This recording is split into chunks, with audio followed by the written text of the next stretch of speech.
Hello លោកសួស្តីអ្នកនរគ្នាថ្ងៃនេះយើងជួបគ្នាម្ដងទៀតហើយថ្ងៃនេះគឺខ្ញុំមានចម្លែកមួយសម្រាប់លេងខ្លួនឯងហើយចម្លែកនោះគឺនៅព្រោះពេលដែលខ្ញុំកាប់ឈើគឺខ្ញុំនឹងទទួលបានរបស់ OP មកវិញអញ្ចឹងខ្ញុំនឹងយករបស់ OP ទាំងអស់នេះយកទៅ Big Ender Dragon នៅឯភព The End ហើយរងតាមទស្សនាមើលតើខ្ញុំអាចយករបស់ទាំងអស់នេះទៅ Big Ender Dragon បានដែរឬទេ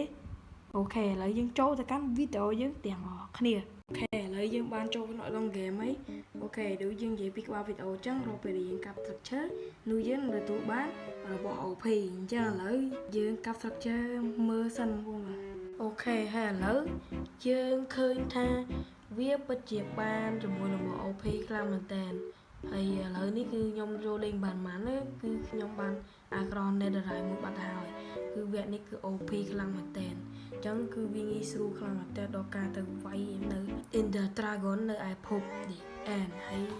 ឥឡូវយើងទៅការកាប់បន្តទៀតទៅដោយសារតែយើងធ្វើការរបស់ OP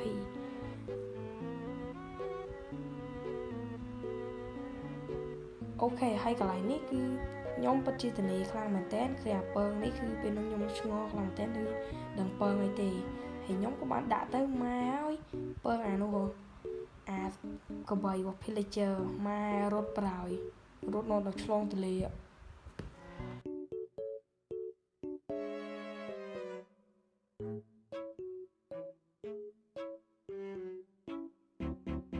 យើងឡើងមកលើវិញហើយយើងមើលក្នុងខ្លួនទៅគឺឃើញប៊ីជើមួយទៀតអញ្ចឹងយើងខ្វះតែខោអានឹងអាវទេយើងអាចពេញមួយសេតហើយយើងនឹងធ្វើ portal ទៅ Nether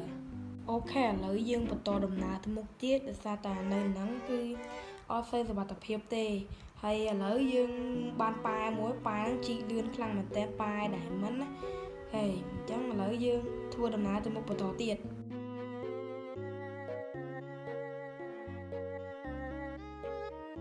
ឥឡូវយើងបន្តជីកនៅកន្លែងដើមឈើមួយនេះទៅយើងជីកដើម្បីរក item បន្ថែមព្រោះអីឥឡូវយើងគឺខ្វះអាវក្រោះខ្វះខ្លះហើយយើងជីកដើម្បីយករបស់ផ្សេងទុក Big Ender Dragon នោះដែរហើយកន្លែងនេះកំពុងតែជីកសក់គឺអាសត្វក្បីនោះមកដេញវាយទៀតហើយគឺអាហ្នឹងគឺដេញសាហាវខ្លាំងមែនតើដូចខ្ញុំនិយាយអញ្ចឹងឆ្លងសលេវានៅតែផ្ដាច់ញ៉ាំមកវាយយើងតរបានមកអញ្ចឹងខ្ញុំក៏សម្រេចចិត្តថានឹងសម្រាប់វាចោលតែម្ដងទៅកុំឲ្យវាដេញយើងទៀតអូខេហើយកន្លែងនេះយើងរត់ទៅយើងរត់ទៅកន្លែងនេះវារត់បន្លាផងអីផងព្រោះភ័យដែរអញ្ចឹងពេលរត់ទៅយើងដាក់បន្ទុកឡើងលើហើយយើងបាញ់វាពីចម្ងាយហើយវាហ្នឹងគឺនៅជាប់នៅកន្លែងហ្នឹងជាប់មុតបន្លាហ្នឹងហើយយើងបាញ់ទៅដាក់5-6គ្រាប់ទៅក៏ងាប់វាបានសម្រេច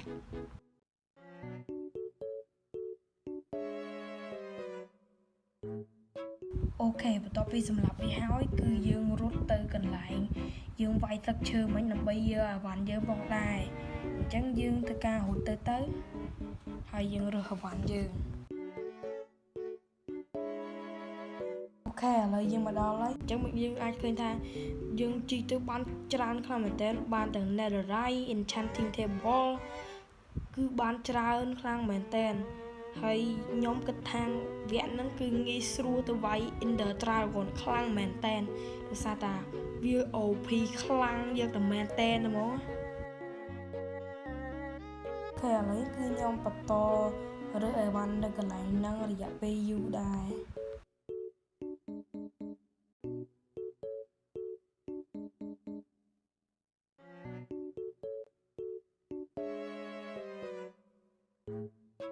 បន្ទាប់ពីហើយបានហើយយើងក៏បានចេញពីកន្លែងហ្នឹង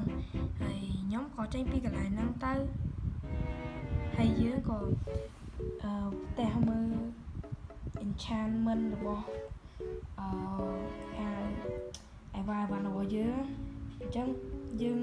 enchantment របស់យើងនោះគឺល្អដែរហ្នឹងហើយខ្ញុំក៏បានបន្តជីកស្លឹកឈើដើម្បីរកអាវ៉ាន់ទៀតនៅជិតមាត់ទន្លេមួយនេះ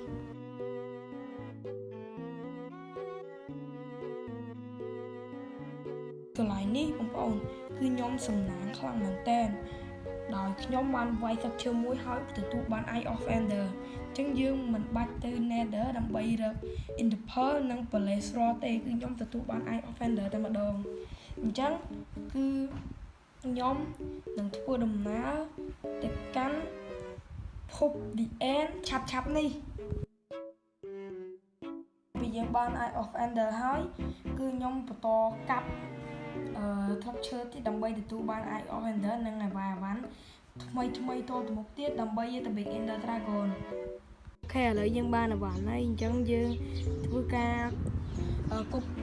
Eye of Ender ដើម្បីទៅរក Stronghold ទៅ Big Ender Dragon ទាំងអស់គ្នាអូខេឥឡូវខ្ញុំបានមកដល់កន្លែងភូមិមួយហើយខ្ញុំគប់ទៅវាបកក្រោយអញ្ចឹងមានន័យថាStronghold នៅក្រោមហ្នឹងហើយអញ្ចឹងឥឡូវយើងជីចោះទៅទាំងអស់គ្នា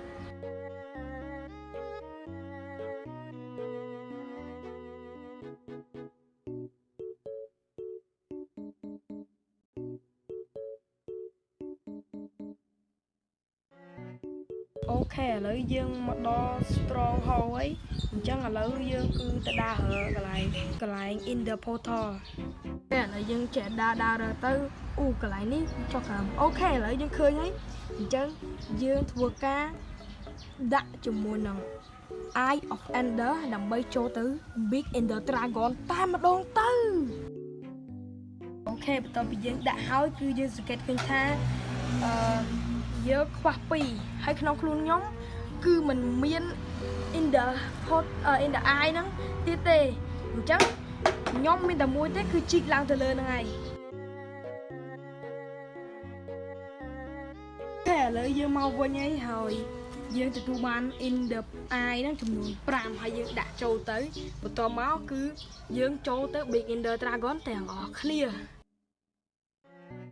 អូខេឥឡូវយើងមកដល់ភព The End ហើយយើងមានអីទេគឺយើងជីកឡើងទៅលើនឹងឯងហើយខ្ញុំមានអារម្មណ៍ថាវីដេអូនឹងខ្លីដែរអញ្ចឹងឡើងកន្លែងនេះគឺប៊ីធ្លាក់ជ្រោះផងដែរប៉ុន្តែអត់អីតែធ្លាក់ហ្នឹងគឺយើងឡើងវីដេអូហ្នឹងគឺចប់ត្រឹមហ្នឹងតែម្ដងអូខេអញ្ចឹងឥឡូវគឺយើងមានភារកិច្ចតែមួយគត់គឺយើងទៅបំផ្លាញក្រុម Crystal ហើយបានយើងវាយ Ender Dragon ទាំងអស់គ្នា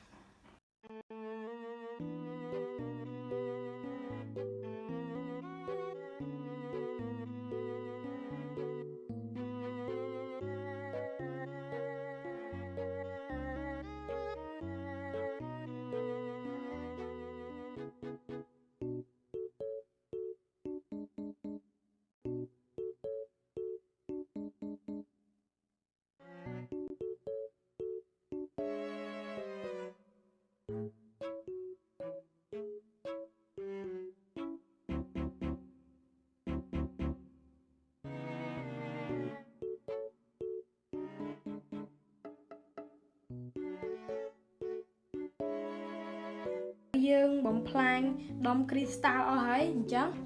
យើងទៅវាយ Ender Dragon ដើម្បីយកជ័យជំនះតែម្ដងទៅ